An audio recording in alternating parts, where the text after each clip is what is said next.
They told me I couldn't build a small dam on my own property. $50,000 in fines if I disobeyed. Just a dam. My backyard project became the battlefield that turned the entire neighborhood against me. Emails piled up, threats were whispered at HOA meetings, and suddenly, every neighbor acted like I was a criminal. But as they celebrated their little victory, I realized something no one expected. Something that could turn the tables completely. What would you do if the very people meant to protect your community were the ones trying to destroy your life? Before all the chaos, life in our little neighborhood felt perfect. My mornings started with the soft hum of birds outside the window and the smell of fresh coffee drifting from the kitchen. Our backyard was our sanctuary, a small plot of land where my family and I planted flowers, watched the kids ride bikes, and occasionally sketched a little dam in the corner of the garden just for fun. The community seemed quiet, polite, even friendly. Neighbors waved as they walked dogs or carried groceries, and HOA newsletters came with harmless reminders about landscaping or mailbox rules. It all seemed harmless until one newsletter arrived, outlining new property regulations in the tiniest, most arbitrary detail. Something about water features and structural additions on private lots. I barely paid it any mind at first. After all, it was just a hobby project, a minor addition to our backyard. But there was something in the way the rules were worded, vague, strict, and oddly targeted. Soon, subtle signs began to appear. Casual mentions from neighbors about following the rules, slightly cold stares during weekend barbecues, and a quiet tension at HOA meetings that I hadn't noticed before. The dam, which had started as a small, innocent project, suddenly felt like a ticking time bomb. I didn't know it yet, but that little backyard creation was about to turn my life upside down and drag me into the most intense conflict I had ever faced in our supposedly peaceful neighborhood. At first, the notices were small and polite enough to ignore. A slip of paper slid under the door, an email titled Reminder, Property Compliance. They mentioned things like unauthorized structures and water feature regulations, but I thought nothing of it. Surely a small dam in the backyard, built with care and entirely contained on my property, couldn't possibly be worth causing a fuss. Then the letters started coming more frequently, each one more aggressive than the last. They were no longer reminders, they were threats. $50 fines became $500 fines, then $5,000. Every week, a new form appeared, demanding explanations for measurements, water flow, and soil safety, all in rigid legal language that read like something out of a courtroom drama. The HOA, which had seemed like a friendly neighborhood committee, suddenly felt like a silent, oppressive force hovering over our home. Neighbors began to shift, too. What had once been polite nods and casual waves turned into cautious stares and whispered conversations as we passed. At weekend gatherings, invitations seemed to vanish without explanation. Even the friends we'd known for years started avoiding us. There was one moment I'll never forget.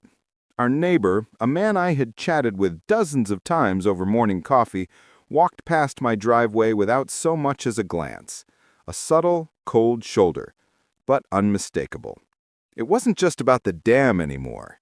It was personal. Meetings with the HOA were worse.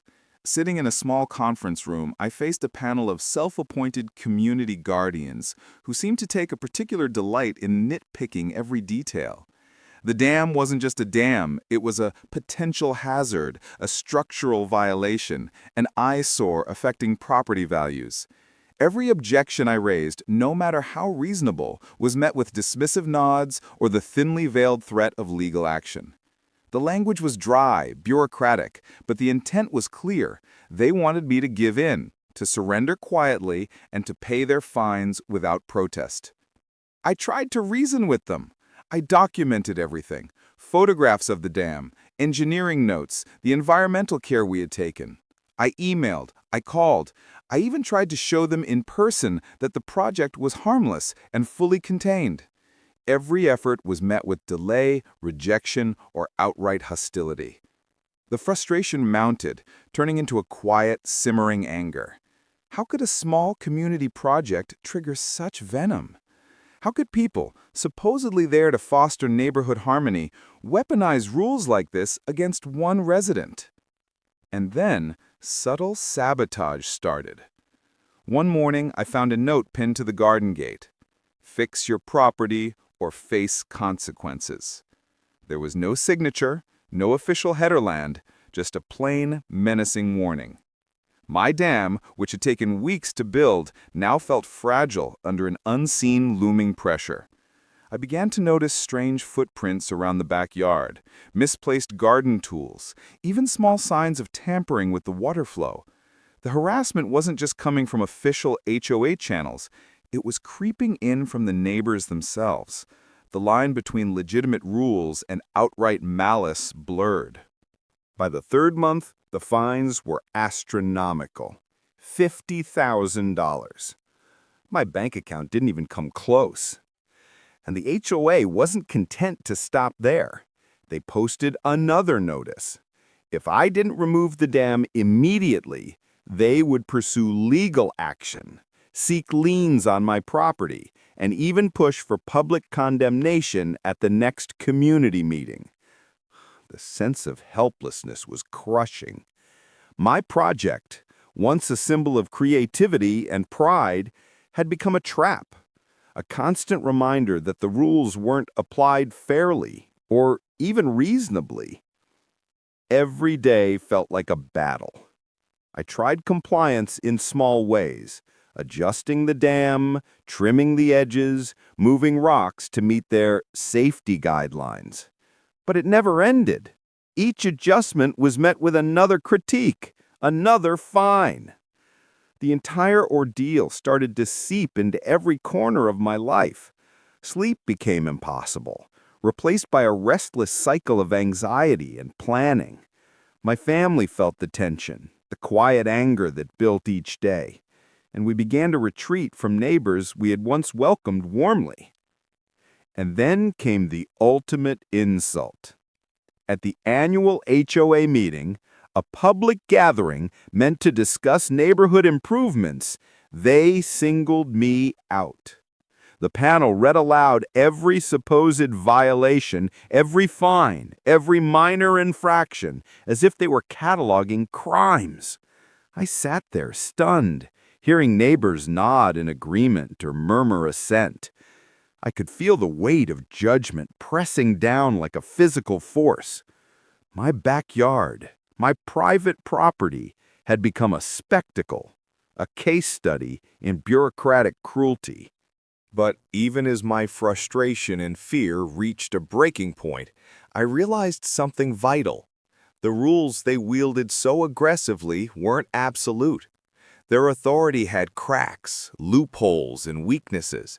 Tiny slivers of opportunity hidden within pages of dense regulations and procedural missteps. For the first time, I felt a flicker of hope. I began to study the bylaws, consult local property codes, and quietly take notes on every unfair demand, every overreach. The game was shifting from defense to preparation. Then, late one night, after yet another fine arrived in the mail, a single sheet, bolded and demanding immediate action, I saw it. A small error in their filing, a misapplied clause, something they couldn't hide. It wasn't enough to erase the fines, but it was enough to start planning my response. My backyard dam, once the source of harassment, had become a symbol of quiet defiance. I could either continue to bow under their relentless scrutiny or take steps that would change the balance entirely. The day of the final HOA meeting arrived like a storm on the horizon, thick with tension and the unmistakable sense that something monumental was about to happen. I walked into the community hall, my heart pounding in a rhythm that felt almost louder than the whispers of neighbors surrounding me. Every familiar face now seemed unfamiliar, judging, waiting. The air was thick with anticipation, but I had spent months preparing for this moment, mapping every possible argument, memorizing every loophole, and noting every overreach that had gone unnoticed. This wasn't just about a backyard dam anymore. It was about fairness, autonomy, and refusing to be bullied. The meeting began in the usual manner. The HOA board read the agenda aloud, their voices calm but calculated, exuding authority. But then came the segment labeled Compliance Violations. I felt my stomach tighten. One by one, they listed every infraction, every fine, every email, and every minor oversight I had committed, or rather, every alleged infraction they had manufactured to maintain power. Their words dripped with smug satisfaction. The room seemed to shrink, the weight of dozens of eyes pressing down, daring me to respond. I listened, counting silently. $50,000 in fines, threats of liens, public condemnation. My dam, the harmless little structure that had sparked this absurd war, now stood at the center of a storm I hadn't asked for but could no longer ignore. I felt my hands tighten into fists under the table. Months of frustration, humiliation, and sleepless nights coiled into a single, sharp determination. Enough was enough. Then came my turn. I stood, voice steady, though my chest burned with adrenaline. I began to lay out the facts. Carefully, methodically, I addressed each violation they had accused me of. I cited local property codes, previous meeting minutes, and official HOA bylaws, pointing out contradictions, errors, and clear overreaches that had gone unnoticed. They prepared for compliance, they hadn't prepared for knowledge. But I didn't stop there. I revealed evidence of their mismanagement, notices sent without proper documentation, fines applied incorrectly, and even instances of selective enforcement that targeted me while ignoring similar projects by other neighbors. Murmurs rippled through the crowd. I could see the board members exchange nervous glances, their composure cracking. The power dynamics were shifting in real time. Just when I felt the tide beginning to turn, the board attempted a last-minute intimidation tactic. One member rose, voice sharp and icy, questioning my character, my intentions, and even my integrity. It was personal now. The room seemed to tilt on a knife's edge, and for a heartbeat, the old fear returned, the fear of being silenced, humiliated, and forced to pay their outrageous fines. But I had prepared for this. I calmly countered, citing their own procedural rules and emphasizing the documented errors that invalidated their claims. I spoke not just with evidence, but with the quiet intensity of someone who had been wronged, watched helplessly, and had decided to fight back. The energy in the room shifted. Whispers turned to tense silence. I could feel the audience leaning in, captivated by the tension, the sheer audacity of standing up to those who had thought themselves untouchable. Then came the final bombshell, the legal twist that no one expected. Hidden within the HOA's bylaws was a clause they had overlooked, a clause that rendered their most severe fines unenforceable in cases of misapplied or vague rules. I laid it out plainly, citing section, paragraph, and precedent. The room collectively inhaled, the weight of realization spreading across the faces of those who had been so eager to see me crushed. This wasn't just an argument anymore. It was a public revelation that exposed their overreach and incompetence. The board scrambled, flipping through papers, whispering urgently among themselves. For the first time, their authority seemed vulnerable, human, and flawed. My pulse raced. This was the moment I had been waiting for, the turning point where months of harassment, absurd fines, and intimidation could finally be confronted head-on. Then, unexpectedly, one of the neighbors, the very ones who had nodded in agreement, the ones who had whispered behind my back, stood up. She admitted quietly but firmly that she had noticed the bias, the inconsistency, and the relentless targeting of my project. Her words acted like a spark, igniting a quiet chorus of murmurs, nods, and even apologies. The narrative of a rogue troublemaker was crumbling. The room that had felt like a courtroom of tormentors began to feel like a community, finally witnessing the truth.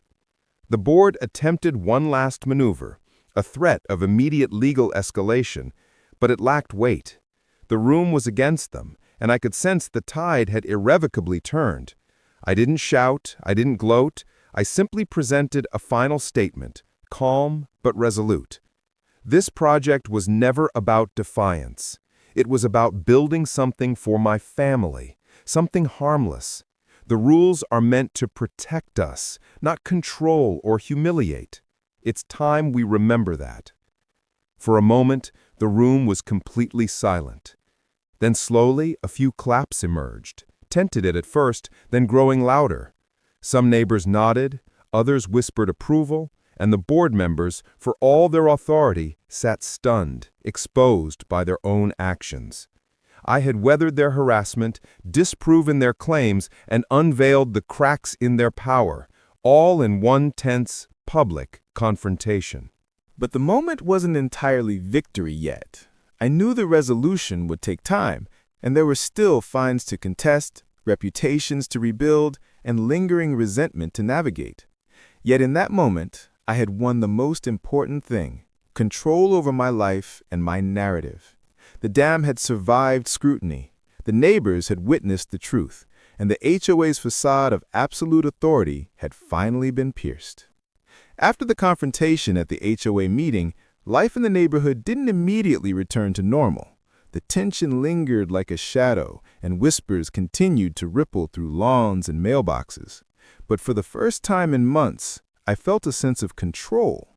I had faced the full force of the HOA's authority and emerged not only intact, but empowered.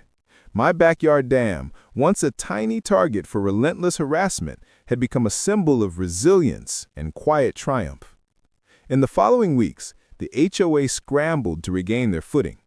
Emails and letters that had once carried threats now carried tentative language, careful phrasing, and subtle attempts at reconciliation. The fines that had loomed like a guillotine were frozen, pending review of their own procedural errors. It was almost surreal to watch the organization that had once dictated my life so thoroughly now stumble under the weight of their own mistakes. Their overreach had exposed them, and the community could see it plainly. Some neighbors approached me cautiously, offering apologies or explanations for their earlier behavior. Many admitted they had been swept up in the momentum of fear or the desire to appear compliant. It was strange, and in some ways, comforting. Even those who had silently observed my struggles now understood that this wasn't a petty dispute. It was about standing up for fairness and holding authority accountable. The dam had become more than a backyard feature. It had become a catalyst for accountability, both personal and communal. With the immediate threat contained, I turned my attention to the long-term implications. Legal counsel confirmed what I had discovered during my own research. The HOA's bylaws had been misapplied, and the fines were unenforceable as issued. It wasn't a victory I could claim through sheer force alone. It required patience, documentation, and careful navigation of local property laws. Months of meticulous record-keeping. Every email, every photograph, and every procedural anomaly became invaluable tools. They were proof that diligence and preparation could triumph over arbitrary authority. Meanwhile, the neighborhood began to shift subtly. While some people remained wary or cautious, others started to engage more openly. Conversations at fences, casual greetings on morning walks, and even small invitations to social gatherings returned. Slowly, the community that had felt fractured and hostile began to knit itself back together. The dam, once a source of conflict, became a talking point, not as a source of division, but as a testament to the importance of standing up for one's rights. I also found a sense of personal growth I hadn't anticipated. The months of tension and fear, the sleepless nights, and the constant pressure had forged a kind of resilience I hadn't known I possessed. I learned to navigate bureaucracy with clarity, to remain calm under public scrutiny, and to assert myself in ways that were firm but measured. It wasn't just about winning a dispute. It was about reclaiming autonomy, about learning that the mechanisms of power, no matter how intimidating, are never infallible. The dam itself became a symbol within the neighborhood, a subtle emblem of what one resident could achieve with persistence and preparation. I didn't rebuild it extravagantly or boast about it. Instead, it remained modest, functional, and carefully maintained. A quiet reminder that defiance, when guided by principle, need not be loud to be effective. Children played around it, neighbors admired the landscaping, and I often caught a few curious glances from those who had once mocked or scorned me. In a way, it became a shared landmark of lessons learned, both about community dynamics and about personal courage. But not all consequences were gentle. Some board members who had wielded their authority aggressively were formally reprimanded once the procedural errors came to light. Their credibility, long assumed, was now questioned. Some chose to step down quietly, while others attempted to rebuild their standing through more cautious engagement. The change wasn't immediate, but it was undeniable. Power unchecked often collapses under its own weight, and even entrenched authority is vulnerable when confronted with diligence, preparation, and truth. I also reflected on how the experience reshaped my understanding of community. Neighborhoods are meant to be spaces of collaboration, trust, and mutual respect. But when rules are applied inconsistently, or when authority is used as a tool of intimidation rather than guidance, the very essence of community fractures. My experience served as a cautionary tale. Vigilance is required, and rights must be understood and protected even in seemingly mundane matters like backyard projects. As time passed, the emotional weight of the conflict gradually lifted. The constant anxiety gave way to relief, the frustration turned into reflection, and the humiliation faded into distant memory. I realized that the real victory wasn't just in avoiding fines or exposing procedural errors. It was in reclaiming agency, in proving that intimidation can be countered, and in understanding that fairness is worth fighting for. Each moment of fear, every harassing letter, and each unjust fine became a stepping stone toward growth and empowerment. The experience also sparked conversations beyond our street. Friends in neighboring communities reached out, curious and concerned about their own HOA dynamics.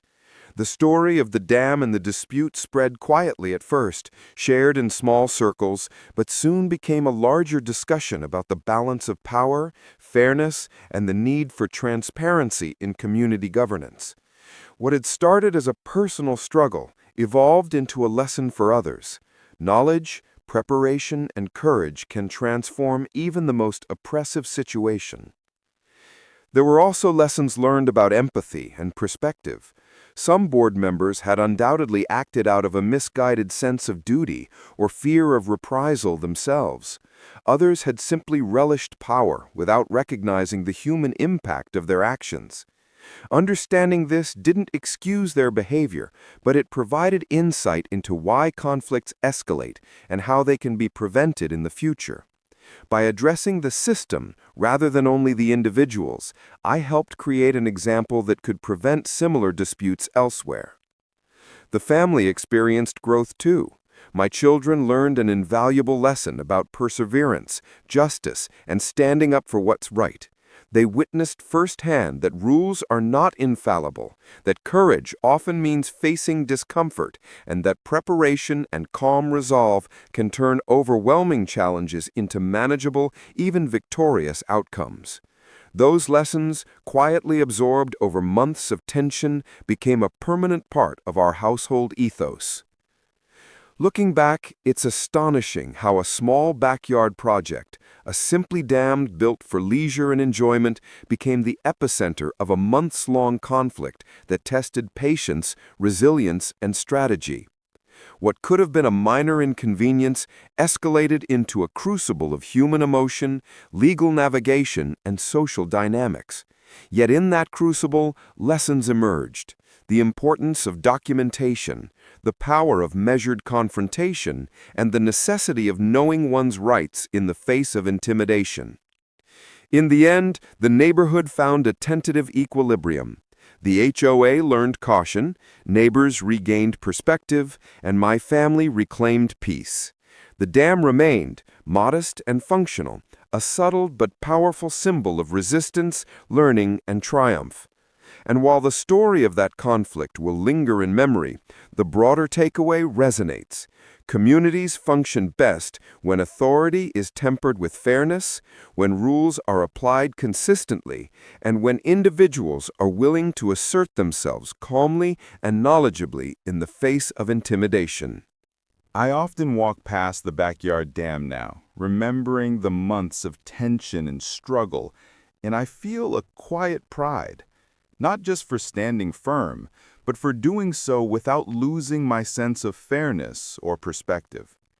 It's a reminder that even the smallest structure can become a monument to courage, that patience and preparation can transform conflict into triumph, and that the fight for fairness, no matter how daunting, is always worth it.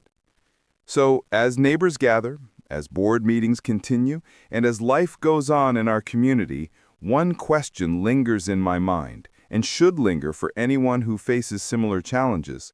When rules are used to control rather than guide, and when intimidation overshadows fairness, will you have the courage, the preparation, and the resolve to stand firm? Or will you surrender quietly to the weight of authority? That choice defines not just the outcome of one dispute, but the character of the person who faces it. Because in the end, it wasn't just about a backyard dam.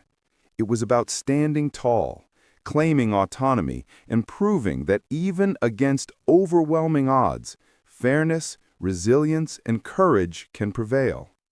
And that, perhaps, is the most important lesson anyone could take away from the chaos of an HOA gone rogue.